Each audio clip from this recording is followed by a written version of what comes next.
Hello, once again, everyone, and welcome to another edition of Coffee and Sports in the Morning. I'm your host for the day, Mr. William D. Morgan. I got my man Mo Better in. Mo Better, what's up? How you doing today? Hey, morning, Will. Morning, everybody that's joining us. Let's get into it. Yes. We are here, right here to break down the world of sports. Go ahead, give you a little early edition of what's going on in that particular genre. All right, NFL draft is almost here. For those of you who don't know, for the uninitiated, I am a Saints fan. Mo was a 49ers fan. Mo, I'm going to start with you. What direction do you think the 49ers will go in this year's draft? Well, they need help across the board on the offensive line. So I think they're definitely going to draft a lineman. They need more depth in their defensive line. So look, a D tackle, but it doesn't have to be a star, but a D tackle that can give them good minutes in a rotation, play 35, 40 snaps. They need impactful draft picks. Like they can't afford to have guys they draft that can't come in and immediately make a contribution. So I think that's where they're going to lean towards. And they should, in my opinion, draft some kind of playmaker in the third or fourth round. I would love to see my Saints get Shedeur Sanders. Um, and I wish Gene was here because Gene can shed a little bit more light on this. But for some reason, Jackson Dart from Ole Miss has come in the crosshairs of the Saints. And I don't understand that. I'm not trying to say that the kid won't be a good quarterback. I just don't like him at the ninth spot because we have a need at that position. I don't want the Saints to move up because the Saints don't have the assets to because I have to give up future assets in order to move up. I don't like that. They're not good enough as a team to surrender assets like that. Um, Shedeur Sanders should be your pick here. I just think if you go Jackson Dart, it's way too early for him at that spot. And I get it. He did improve in all his categories at Ole Miss. I understand that. But I just don't like him at that ninth pick, Mo. And I just think that if the Saints went that direction, it would be like taking a huge step back. Because I think Shadeur's the real deal. Do you think Shadeur's the real deal and can be successful in the NFL? I think Shedeur hit. So everybody always talks about player ceilings. Will I think Shedeur I would say that his floor or his bottom is probably better than anybody's bottom, if you know what I mean. Like Yeah. if he doesn't become a superstar caliber, record breaking quarterback, I think he's going to be a good quarterback at a minimum, right? Like a good quarterback who can help you win football games. He might not be an overcomer. He's not going to wow you with an arm like John Elway or John Marino, or maybe as cerebral as a Peyton Manning. But I think he can play good football. I think he's a good quarterback right now. Like I think Shedeur he's played in a pro type offense, Mm-hmm. so I think he's familiar with all the signals and the adjustments and that he can play right now. In my opinion, I know he's a rookie, but I think he's the kind of rookie that's a student of the game. Um, so if I'm the Saints, to me, you draft for need. I think they need a quarterback. Yes. And I Yes. think Shedeur Sanders would be great in New Orleans. I do, because I think they're under a new regime, so it's a fresh start. Get a new fresh face of your franchise. You agree? I agree. I agree. And I think that that will be the way to go. I think if they don't, and they have so many needs that you talk about offensive, defensive lines, they need to get younger on both sides of the line, get better. Um, and look, I think the last time, if memory serves, the last time the Saints went quarterback within the top 10 picks, I believe it was Mr. Manning, if memory serves me correct. The original Mr. Manning. And for and for the Saints not to address the quarterback position for so long has really hurt this franchise. Um, Once Drew Brees left, you did nothing to prepare for that, and it's biting you in the butt right now. So I think you need to take this opportunity to get a franchise quarterback that Shadura is, and then you can get your offensive line, your defensive line. taken care of in second, third, and maybe even fourth round, in order to round that team out. And for them to look at Jackson Dart and like to be that guy, I just don't see it at 9. I don't see it. The only way I can really see that happening, okay, you decide to go offensive line at 9. I think your next pick in the second round is at 40. So you try to maybe move up in the second round to maybe 32, 33 to get Jackson Dart. That's the only way I see that making sense. You can't tell me this kid has bolted his way from second, third round grade to being a top 10. You just can't tell me that's true. You just can't tell me that's true. I understand what you're saying, and I've given this a lot of thought. The thing about it is, I was thinking back, and I'm not in no way am I saying Jackson Dart is Patrick Mahomes. But what I was thinking is at the time when Patrick Mahomes, we were going through the whole thing about drafting and who was going to go where. Nobody rated Patrick Mahomes that high. Nobody saw Patrick Mahomes was even when you looked at the film on him, there were some good things, but there were some bad. Like you didn't go like, no, I know for sure if we draft this guy right here, special, gonna lead us to multiple Super Bowls, gonna be the best quarterback in football. That's not what people were saying, and so I that's the hard part, especially when you're drafting a quarterback, because you do want to show value in the combine, right? In what they do. There's value in their athleticism or lack thereof, or their cerebral thinking, how they process plays and information and dissect things. And then there's the guys that are just naturals that just go out there and they just get it, Will. You know what I'm saying? Like, yeah, they don't blow you away in the combines. They don't test the highest on the Wonderlink, but they just naturally get it. They're just football players. They just have a gift for the game. It's hard.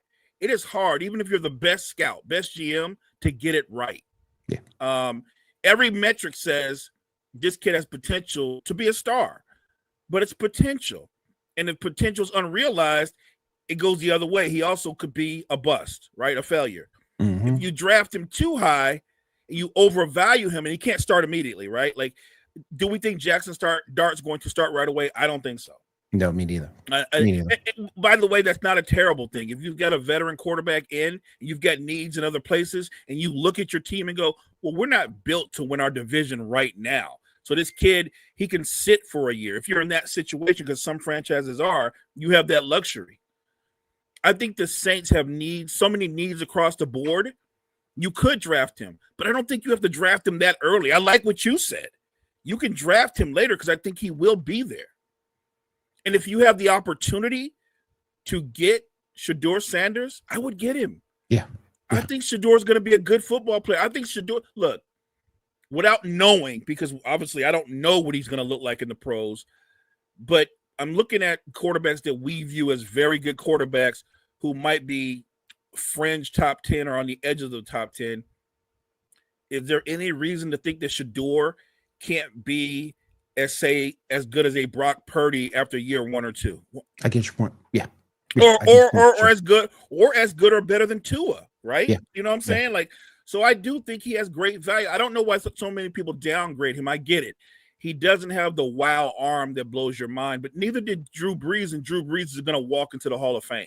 Oh, yeah. Put a quarterback in a system that highlights their strengths, and you build around that quarterback. Agreed. Totally agreed. And we still definitely see this is an exciting time. We are counting down the hours literally to the NFL draft. This is going to be interesting, boy. I cannot wait. All right, let's go ahead and move into the NBA. I do want to discuss your boy Cooper Flagg has declared himself eligible for the NBA draft. You saw what Carmine put in chat yesterday? No, I didn't see it. What did he put? Talking about the Lakers going to pull a Luka and get him too. Get out of here. Yeah, not likely. not likely. Get out of here. It may happen on 2K 2026 or something, but not in real life. but I think he could be a definite game changer. We talked a little bit about it last night on the Sports Report. We talked about on this show how we'd love to see him go to the Spurs, but my man Ando did bring up a fact that the odds are really, really low for the Spurs to get him. So if the Spurs can't get him, what do you think he would fit in, so to speak, in the NBA? He's gonna go to one of the bad clubs. That's how that works. That's how that works. If the draft process works the way it should work, he might be in Utah. Ugh. I'm just being real. Here's the upside though. If you're other franchises, he's gonna play out that rookie contract and try to get the hell up out of there. But true. But he might be in Utah. He's and good for Utah, I guess, if they can do something with him. But he might be in Utah. Maybe he's with the Hornets. Ugh. But that's even more disgusting. Although he'd be in familiar territory, right? He's played in Carolina his whole time he's been there. He's only been a one and done. So look, he's a talented, freakish talent. And my approach to guys that people already say is going to be a franchise player is let's see what he does, because he might come out and immediately be a sensation in year one, or maybe he's just very good in year one and then he blows up in year two, right? You know what I mean? Right. Like we have to see, because where you're drafted, the core that you have around you and the culture that you come into, that greatly impacts your career. It does. And how your front office manages things, all those things matters. Those are all relevant factors. Yes, it's slim pickings to think that the Spurs will get him, but crazier things have happened. What if he does end up there? Mm-hmm. Would that not be kind of great for the league?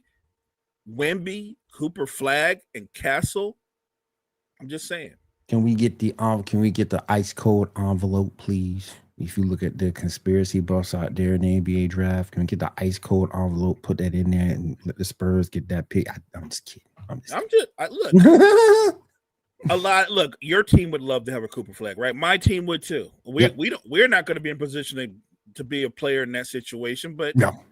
Whoever gets him is going to get an incredibly talented young player that your front office needs to be forward thinking. We need to get the right guys around this guy, set him up for success. So whoever drafts him, you can't know where you're going to be, but if you are able to draft him, the moment you bring him into the situation, you start going down your roster like who we need to keep, who we need to get rid of, right? Because we need to have this guy, we need to get him some guys around him to establish a culture. Yes, sir. Do agree. Good morning, Jerry. How you doing? Thanks for coming out this stream. We appreciate you. Let's get into some of this action last night. The Pistons pull off a win last night. They got to learn how to keep these daggone leads. They tied a series at 1-1. Cade Cunningham, 33 points last night. Man, he was playing really well last night. The scary thing for the Knicks was this happening, that Brunson could put up his numbers and get his, but that Cade could be as good or better. Yep. I'd say Cade Cunningham, even in game one, when he didn't have the biggest numbers, he controlled the games in a lot of ways. Like the Pistons really should be up 2-0. They should be. Up 2-0. Mm-hmm. The Knicks should be, I get thankful. If it's weird to say this, thankful that it's just 1-1. Detroit, and it's a young team. They have some veterans, but the core is young, and so they have to learn how to sustain these leads and not give up these big leads. What bothers me as an NBA fan, and I know you don't care because you don't like the Knicks, but what bothers me as the Knicks is they've played 2 games and Karl-Anthony Towns has shot 2 free throws. Trash. And I'm not 10 points and 6 boards last night. Trash. And I'm not with Tibbs making excuses or things of that nature. What I am going to say is when your star center, when your 2 forwards, I'm talking about Anunoby and Bridges, the 3 of them don't shoot any free throws last night. That's about a lack of aggression. That's not about the refs not giving you calls. Your guys are not playing aggressive. They're not attacking. The Pistons have the Knicks on their heels, and they don't seem to be responding to the Pistons' physicality. Nope. And on the other end, when the Pistons – look, Detroit shot 22% from 3 last night. More times than not, that's usually a death sentence. And yet they still won the game because they were effective in the restricted area and they attacked the basket. Tibbs is talking about foul calls, but Jalen Brunson in 2 games has gone to the foul line more than more than Cade has. So if you're aggressive, you're going to get rewarded. If Towns is going to sit out there and play soft and just shoot jump shots, you're not going to shoot free throws. Karl-Anthony Towns, at worst, should be the third best player in this series. He should be the third best player in this series. And I know Jalen Duren is big, athletic, great rim protector, but Karl-Anthony Towns should be able to take advantage of that matchup.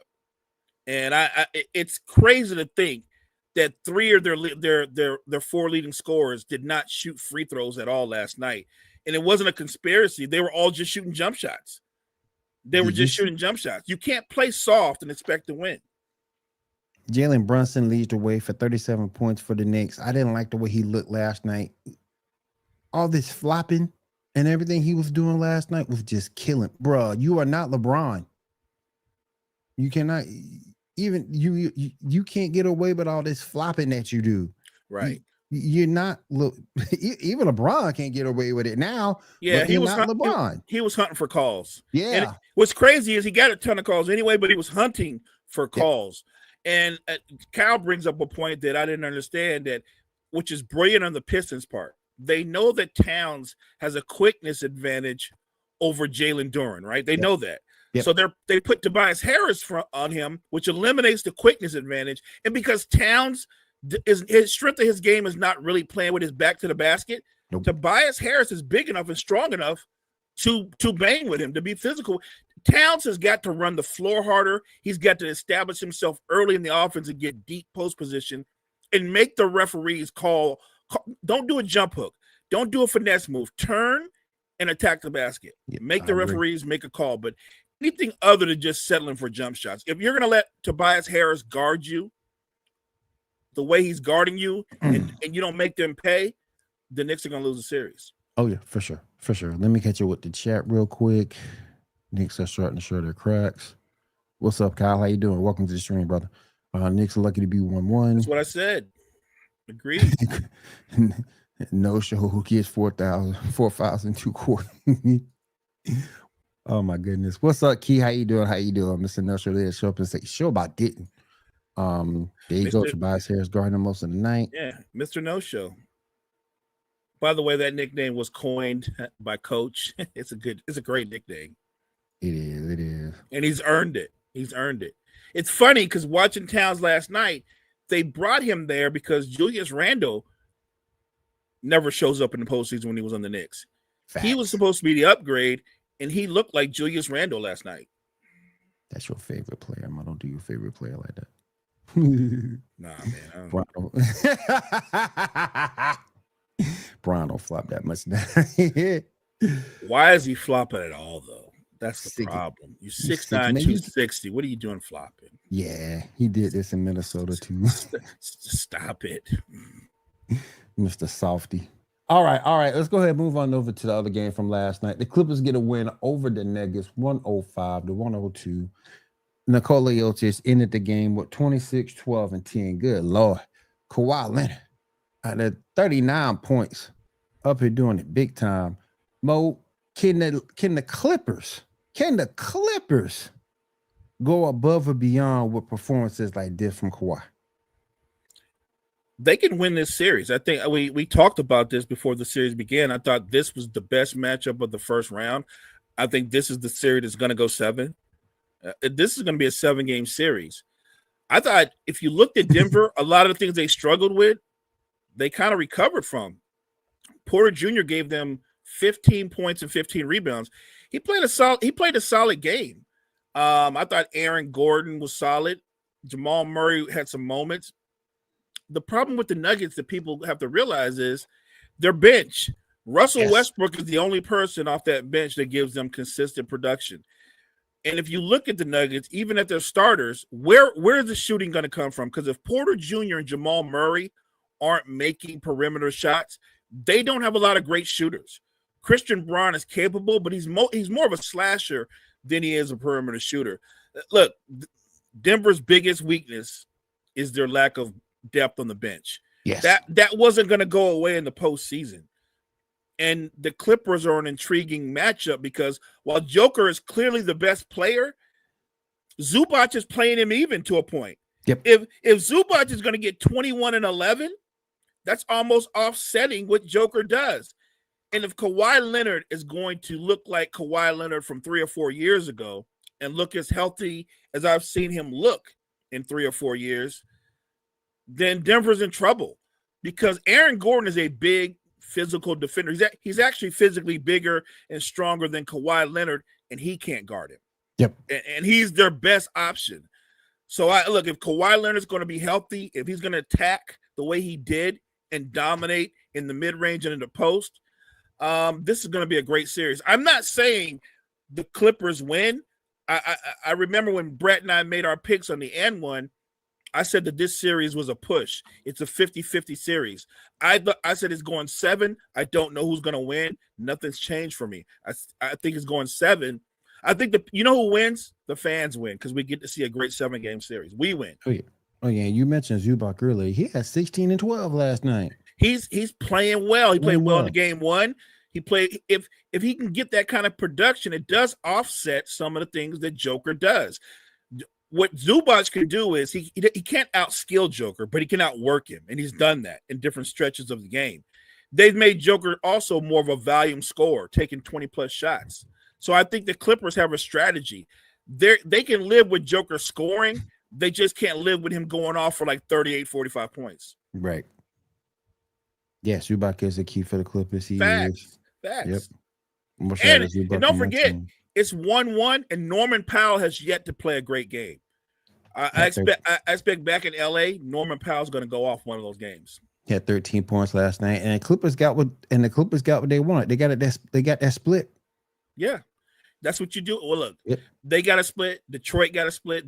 I think that's if Detroit wins Game 3, the best the Knicks can hope for is to win a 7-game series. That's the best they can hope for. They need to go home. They need to go to Cancun right now. Can't stand the Knicks. I have a question, Mo, and I want to know, what point guard are you starting your team with? Are you starting your team with Ja Morant or LaMelo Ball for your point guard on your team? Ooh. In that particular matchup, I would start my team with Ja Morant. I don't. LaMelo Ball is incredibly talented, but I don't know if he knows how to play winning basketball. He's entertaining and he puts up numbers, but I think when your point guard takes 22 shots a game, I don't think that's a formula for winning basketball. Yeah, I don't think so either. What's up, Tony? How you doing, man? The best things can hope for is a meteor ticking them out.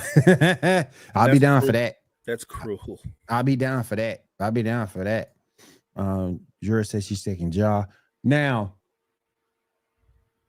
if you can start a point guard, any point guard on your team, any point guard, who would it be? Would it necessarily be you going automatically with Steph? Who you going with? Are we talking about in the league right now? Yep. I think I would start with Steph.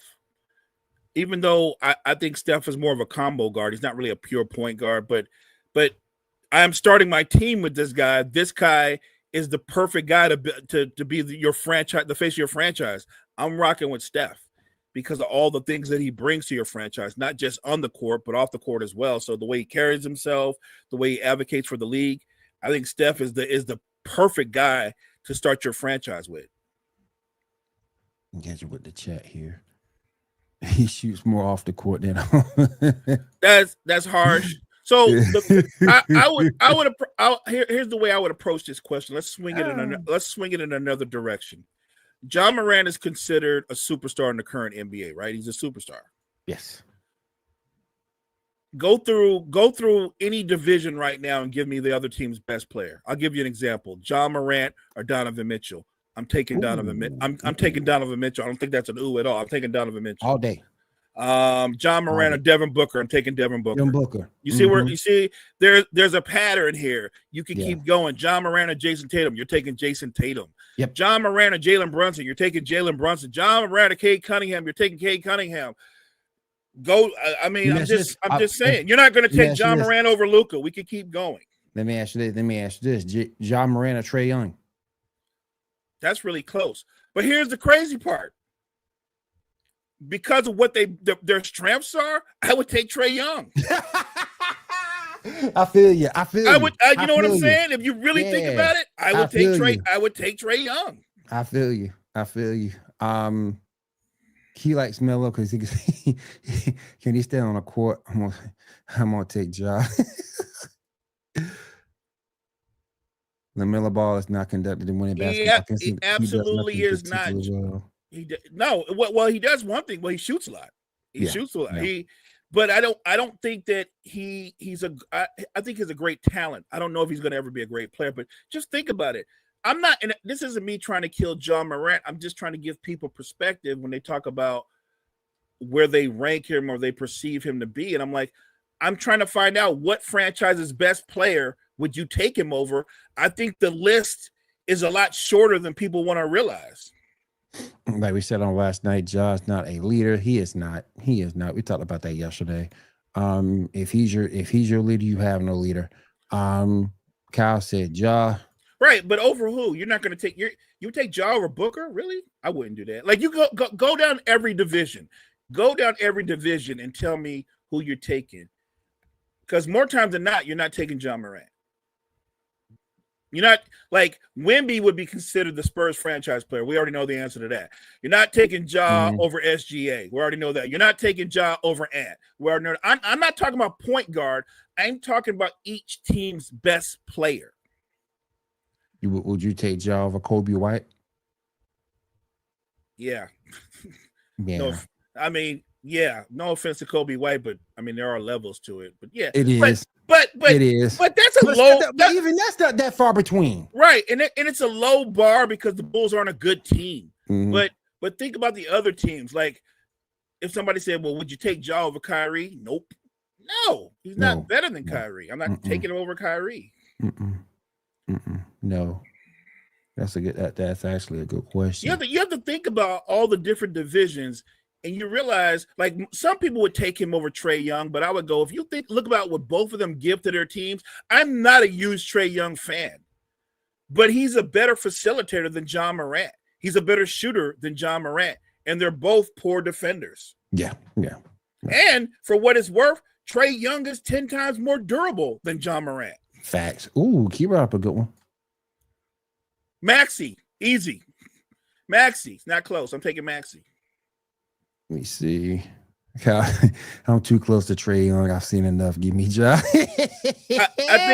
I think you are too close. I think you are too close. Because if you switch them out and you put Ja in Atlanta would be a lottery team with Ja too. It might not even be playing with Ja. Yeah. Agreed. All right, let's go into. But did you see Monday Night Raw last night? I did. What were some of your thoughts on that show? I felt like, so the Monday after every WrestleMania, it really is a big night. It's always like the biggest Monday of the year. I agree with that statement, but I thought they took it to a next level last night. You know why? I felt they realized what you and I understood watching the main event on night 2, right? That whole thing with Travis Scott, how that played out, I think they even felt like that didn't feel quite right. So they had to go over the top with all the different surprises and the angles and the stories. It's funny because when Becky Lynch and Valkyria won the tag team match on the live broadcast, I was booing. I was like, it don't even make sense. Boo, hiss. I was doing all that stuff. I was like, they got to run this back. They got to run it back. And they ran it back. And they did the right thing because it didn't make sense the first time around. Right. You know what I'm saying? And what are you going to find out later? You're going to find out later that Becky Lynch is the one that attacked Bayley, right? That's what you're going to find out. Wow. Okay, I'm clipping that. But Key, that's what I'm talking about. He realized he's done a lot of right. But I was wrong. He did a couple of wrong things on night 2 of WrestleMania that he realized and was like, I got to clean some stuff up. And he did a good job of it.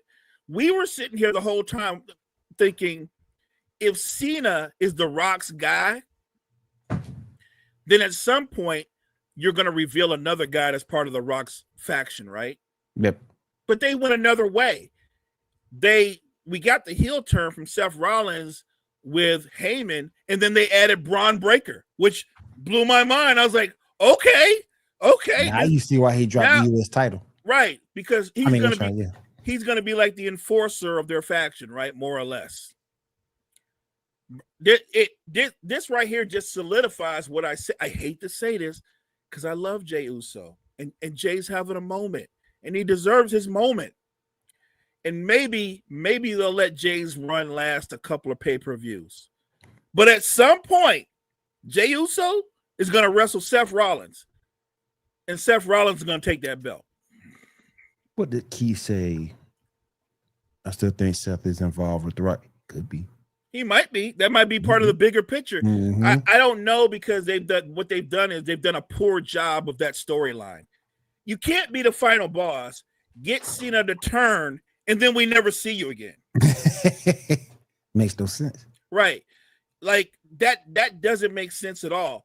For you to do it that way, hell, Heyman could have been the final boss for you to do it that way. Like, oh yeah, they just didn't handle it well. But for Heyman to turn on Roman, to turn on CM Punk with Rollins, and now you see that they bring Breaker in, it opens up so many different avenues. The story just got a lot more interesting. And look, for the fun of it, Triple H said, let's run it back and have Dom just out and out beat Penta. I love that. Mm-hmm. I love that. I love Dirty Dom with the belt. Shout out to Penta, man, because he's doing some good work since he's been there. He's doing some really good work. Shout out to Penta. Roxy's going to be on Pat McAfee today, so hopefully we get some answers there. And speaking of Pat McAfee, what did you think about him getting choked out? Triple H just gave us a whole night of surprises. Like, all those surprises, there were so many, you could have spread them out through the year. Yeah. McAfee was helping out Michael Cole. And Gunther, obviously, it makes for the storyline. He's still upset about people saying he tapped out. So he attacks Pat McAfee, puts him to sleep. Look, it made for an entertaining show. It was entertaining watching Pat McAfee's guys try to get to him. You know what I mean? They're all trying to get to him, and they're holding him back. For some strange reason, the security's holding Pat McAfee's guys back while Gunther's chunking out Pat McAfee. I don't understand security's logic, but okay. It makes sense, I guess. Oh my gosh. Yeah, I thought Monday Night Raw was good. We also got the RKO on John Cena from Randy Orton. That was awesome. That brings back a rivalry. It does. And guess what? Randy Orton was also on Cena's bucket list, right? Of guys he wanted to face again. So they're going to go at it again. And don't forget, Randy Orton is a 14-time champion himself. Yep. He is in that picture. So that brought back a good rivalry. Rusev returned. That was kind of fun to see. Rusev returned. Man, I don't know about Rusev. Well, he looks just as muscular, just not quite as big, right? No, beating up Otis and them is not a big deal, but you know, without Lionel. Well, that's disappointing. that's disappointing. I mean, that's very unfortunate. Oh my God. For the viewing public. Yes, it's very disappointing. I'm not gonna go all Booker T, but it's very disappointing. They go hand in hand to me. So you know, I'm not going to ride a Booker, but I'm just saying. And speaking of, let me ask you this question about a statement that Mickie James made, about the women, that she doesn't like the fact that when you see a woman's wrestler, all you see is a butt. I thought it was sort of kind of, I get it. You're supposed to be the quote unquote one of the ambassadors for the women's game, but it also sounds kind of hypocritical because you did the same thing with that mini skirt back in the day. Yeah, I don't put much credence into what she said, because almost all the women in the Attitude Era showed a lot of things, right? You know what I'm saying? That was a big part of the Attitude Era. And I would argue, maybe you don't like what they're gearing up to wear, but the women's division has never been this talented ever. It hasn't. And I'm talking about with people who actually can wrestle, who are athletic. Like just the match last night with Io and what is her name? It just slipped my mind. The next champion. That match was amazing. But that was skill, that was technical wrestling, that was athleticism, that was showmanship. Look, I don't know what Mickie James' game is because you were part of the showing your you know what in your era. That was common knowledge week after week after week. That was just part of your era. So I don't know what you're talking about. Who is there somebody in particular you want to name that's doing this? Because I don't know where she's going with that. I love Stephanie too. That's it, Stephanie. She's amazing. That was a great match that got interfered. And again, I like what they're doing with the storyline, right? Rhea comes in, kind of clears house, helps Io out, but then lets Io know I'm coming for the belt or whatever. And I get that. I love that. But it's not like Rhea's the number one contender. The question is, who's gonna wrestle her next? Is it gonna be Rhea or Bianca, or are they gonna go triple threat again? Yeah. And I love Stephanie. I love what they're doing over there. I love NXT, man. Shout out to NXT. Those women over there are killing it. Stephanie's killing it. Sol Ruka, ooh-wee. That was a great match she won too to get the belt, the North America. I love that. Sol Ruka, boy, and that Soul Snatcher, ooh-wee. That thing is awesome. And I love what they're doing over there in NXT for sure. Even the guys are getting over on NXT. Oh my goodness. Shout out to WWE for completely turning that thing around. Shout out to Triple H for turning that thing around. Shout out to Shawn Michaels and all those guys working with the talent there. That like you look at like 6 or 7 guys on that roster, guys and gals on that roster that I think have the ability to be on the main roster right now. Oh yeah, they have tons of talent down there. And I like it that they're not rushing them, right? Like you're putting them up in their main roster too soon. You know when you know, right? There's timing is everything. I think giving the main roster audience a sample of what somebody like Stephanie McCoy could do, that was amazing. That was amazing. Like it's not like she was gonna beat Io, but just to more than hold your own with the champ, that's a big boost for next. Yeah, it is. Yeah, it is huge for NXT. Shout out to those ladies over there.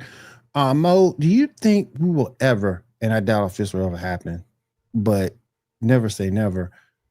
Do you think we will get a true open door in wrestling? And what I mean by that, you see the partnership with TNA right now with WWE.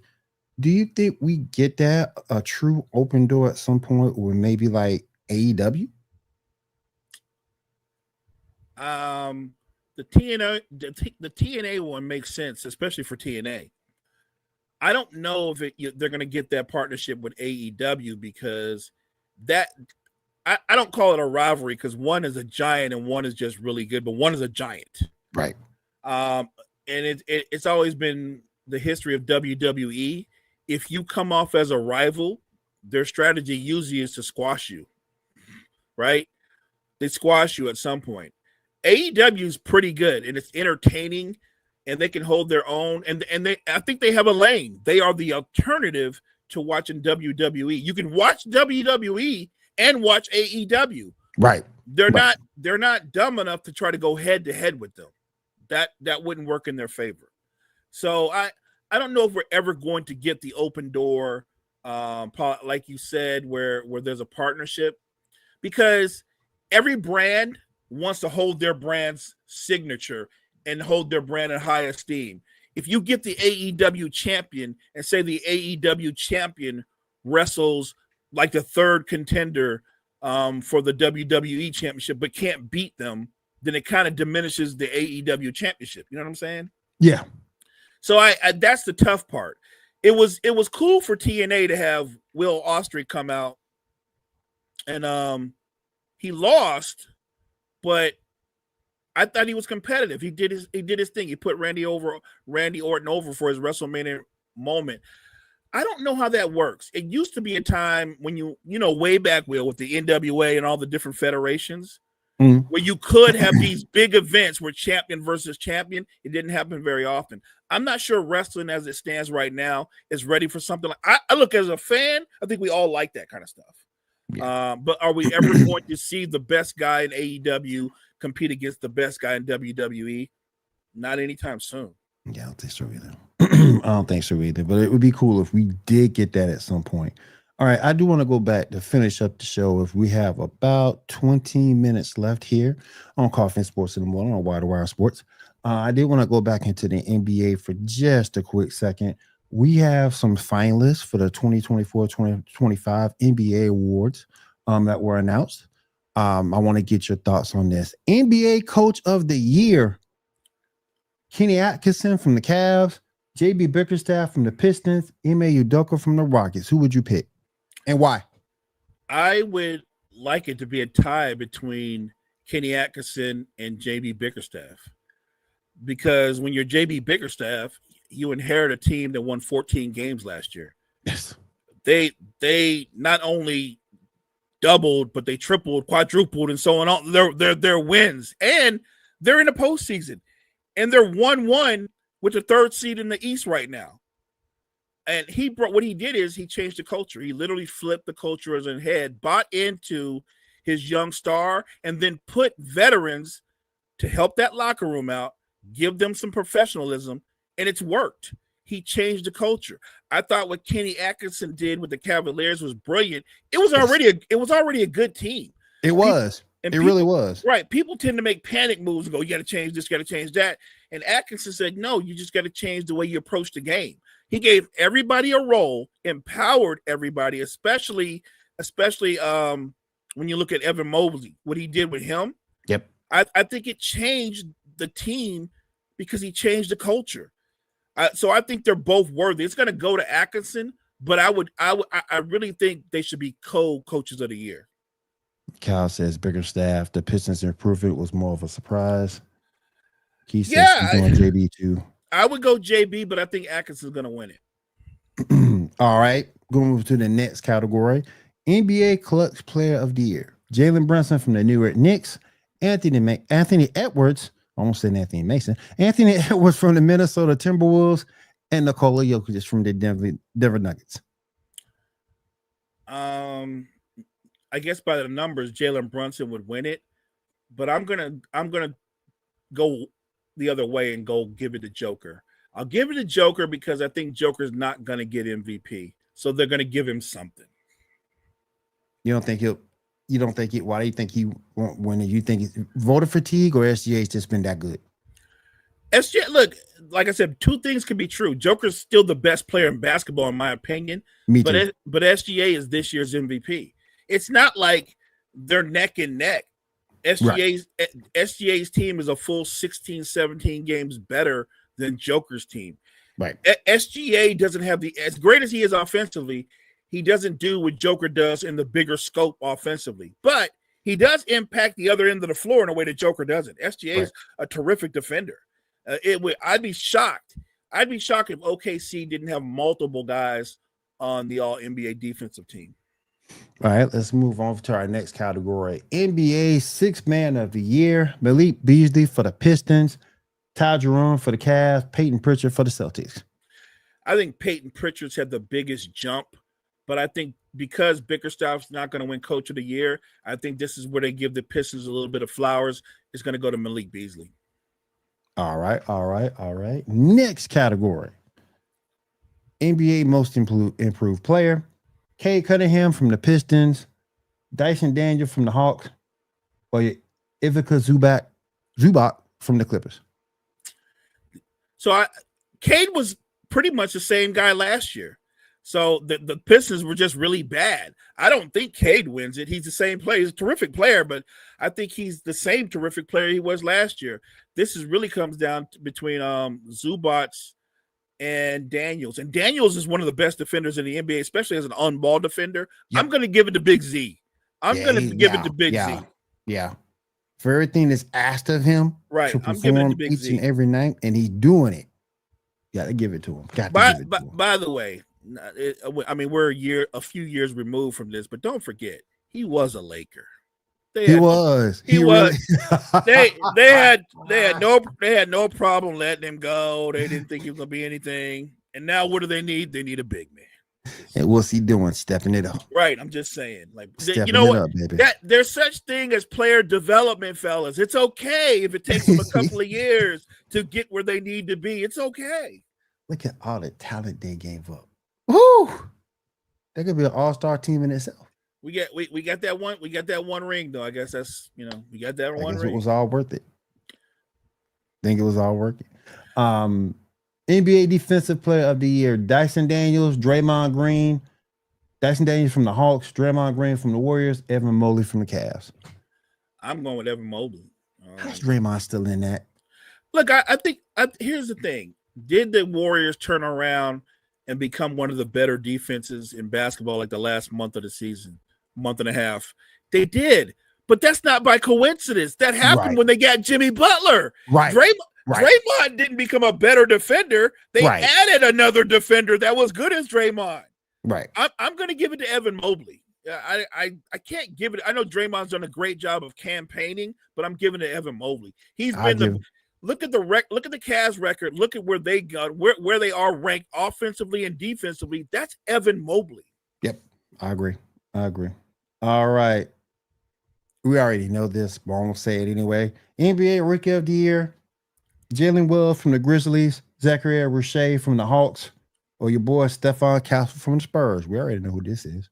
And I think the last two guys made pushes late in the season, but I think that Castle's been the most consistent of the three. Yes. And here's the crazy thing. He's been the most consistent, but I believe Rick Shade's going to be the best player when it's all said and done. We shall definitely see. And we talked about this earlier, but I'll go ahead and bring it up just to bring it up. NBA most valuable player, Giannis Antetokounmpo, the Greek Freak, SGA, or Nikola Jokic. I'm going with SGA. I will say this. I think SGA wins, but I don't think it's in a walk. I think it's going to be one of the closest MVP votes in a long time. Because Giannis is going to get some votes too, which is going to hurt whoever wins or whoever barely loses.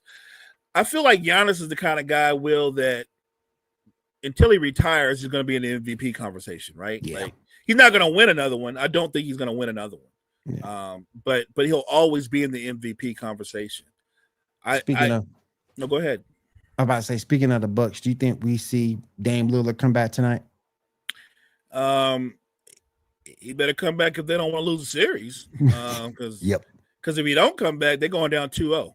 Oh, yeah. They're going down 2-0. And I know a lot of people are killing Kyle Kuzma. I'm not killing Kyle Kuzma. I only pointed out something that seems obvious to me. Okay, you didn't score. People have bad shooting nights. But you can get some rebounds, bro. You can get some rebounds, take a charge, go after a loose ball, set a pick. Like, do something. Questionable. Do something. I think he's playing. Yeah, he's gonna do something right. He's gonna be on the Shanghai Sharks next season. That's what he's gonna end up. Hey, that's exactly what he's gonna end up. If he's on the Sharks, their GM should be on there too as the GM of the Sharks, because their GM willfully made that trade. And at the time, Brett and I talked about it, and I said it is a stupid trade. They traded Middleton because Middleton is 33, 34, and they thought because Kuzma was much younger, he's a better player, and he's not a better player. No. No, you should have known that he wasn't going to get the opportunities to prove that. Well, no way you won't get the opportunities to prove he's a better player than Middleton with Greek freaking damn Lillard on the floor. No, he gets shot at himself. He's just missing. I mean, he get plenty of opportunities. He's not good. He's not that good. Look, if you're the second or third best player on a lottery team, you're probably not good. You're probably not a good player. He's not a good. Kyle Kuzma is a role player. That's what he is, and he's a capable role player. But if you try to put him in a position where you think he's a star, that there's something wrong with your front office that you look at him and go, we can build around this guy. Like, if you really believe that, then you all should be fired. Everybody should be fired. It doesn't make sense. It doesn't make. I will say this: Kevin Porter is the key I think, to Milwaukee winning this series. Yes, you need Dame back, but you Yes. always need a third guy. It's Kevin Porter Jr. Mo, I got a chance to look at your TikTok the other day, and I want to finish this up with a question that you asked. And I think it was a very interesting question. How would Reggie Miller's skill set fit into today's game? So I asked the question because I think it's interesting because a lot of people underrate Reggie Miller. They say that he only averaged, I think for his career, he's like a 19 or 20 point per game scorer. Mm-hmm. And I was like, he also only took 13 or 14 shots a game. You know what I mean? Think about that for a minute. Yeah. There's guys that take 13 threes a game. Yep. Reggie Miller never shot 20 plus shots a game. True. He might have one season like that in his whole career. And what I was thinking, I'm not talking about defense. I'm merely talking about his offensive skill set and the things that he does well. In this current NBA and the way the game's played, he would put up similar or better numbers than prime Klay Thompson. Yeah. Yeah. Right? Yep. He moves off the ball like Steph. Yep. He has it's an ugly shot, but it's an incredibly quick release, right? Oh, yeah. In this era, Reggie Miller would be an all-star like he was in the other era. The only difference is his numbers across the board would go up. Right. He's another Steph move well off the ball. He would fit. Yeah. He is tailor-made for the current NBA. Like, there are guys that were better players than him that aren't built more for the current NBA than he is. But we got a few minutes left here on Coffee Sports in the Morning here on Wire to Wire Sports. So appreciate everybody coming out and joining us to finish this up for the night. For today, we do have the return. ESPN's fantasy football is coming back, baby. It's coming back, and I am excited. Mo, how excited do you get at the beginning of every fantasy football season? And who's going to be your first pick? I get excited early, and then we get to the draft, and then when I don't get who I want to get, my excitement disappears. I'm just being honest. That's how I am. Like, I'm geeked. I know who I want. I'm psyched. But if I don't get one of my top four or five guys, depression follows. It does. I'm just being honest. Like, there's certain players you go for that you know are going to be great value at fantasy. So for me, I like a running back like Saquon has great value to me, right? A great receiver has great value, right? So I love every aspect of fantasy football. It's funny because last year I didn't play only because I just knew I wasn't going to have the time. We were juggling a lot of things. But the previous season in the league that I was in, I came in third. I felt great. I thought I had it all, and then I had injuries. It's weird, right? Because when you have injuries, you know what I mean? Because you feel like a real GM. You have injuries, and then you go to somebody and you try to make a trade, and they're like, nah. Okay. I'm back-to-back champion in my money league. Baker Evans stacked with money. I feel you on that. I want key investigated. I think now, Mo, speaking of that, do you play for, I call money jelly beans, by the way, legal reasons. Do you think that you should play for jelly beans or just for the love of fantasy football? I think you can play for either one, but I don't think there's nothing wrong with playing for jelly beans. It is higher stakes, obviously, and I think a lot of guys they kind of get into it for that. It kind of gives them that rush because you know that there's jelly beans on the line. So I'm with you on that. I've played in one league like that, and I didn't fare well in that particular league, but it was fun, especially like you said, draft night itself. You're in there with a bunch of different people, and you know how you can be in the chat and you can talk trash a little bit. It's fun. It really is. So I think fantasy football is amazing.